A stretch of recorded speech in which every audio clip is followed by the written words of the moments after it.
Hi, this is my homemade table saw version 2. It's based on the design of my previous homemade table saw, but with various design changes to make it much easier to build. Unlike my previous saw, this one doesn't tilt, the blade only goes up and down, but that's what makes it much easier to build.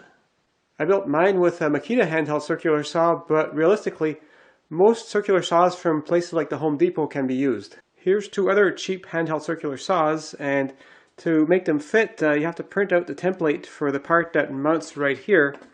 And this one here is a little bit smaller right here, although it's square. So you have to make that cut a little bit more squarish to fit this one.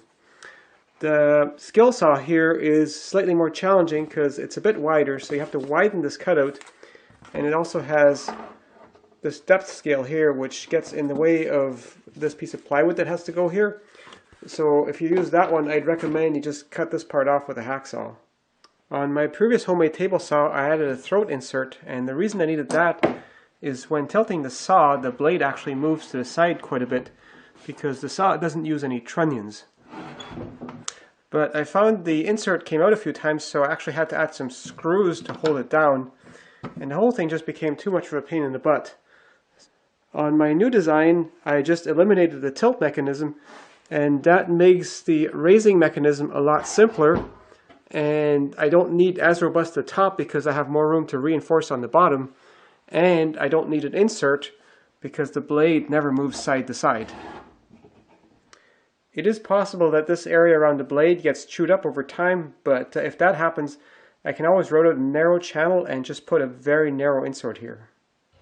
Now, because this one doesn't have an insert, blade changes have to be done from below or by flipping over the top.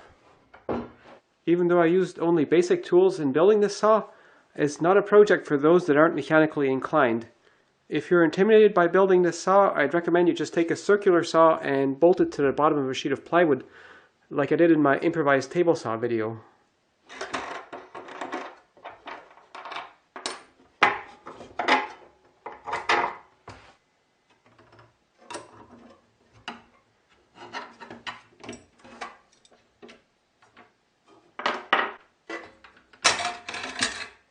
I find this saw is fine for working to about 1/4 millimeter or 1/64 of an inch, but not beyond that because the arbor flange is just too small and it's not permanently attached to the arbor.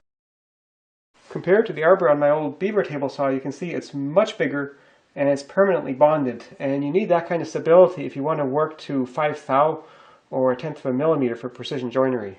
I built this saw using just some particle board countertop material that's only this thick. And the nice thing about that is it already has a really hard coating on it.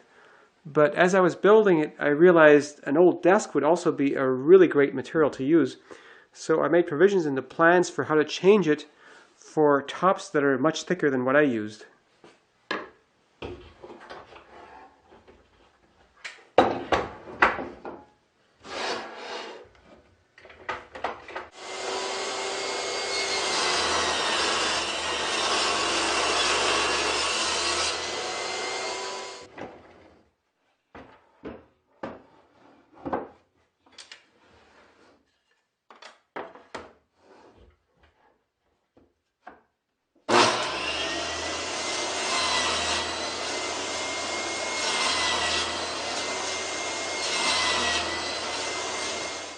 How good a saw like this cuts very much depends on how good your blade is, how good your saw is, and how precisely it's built.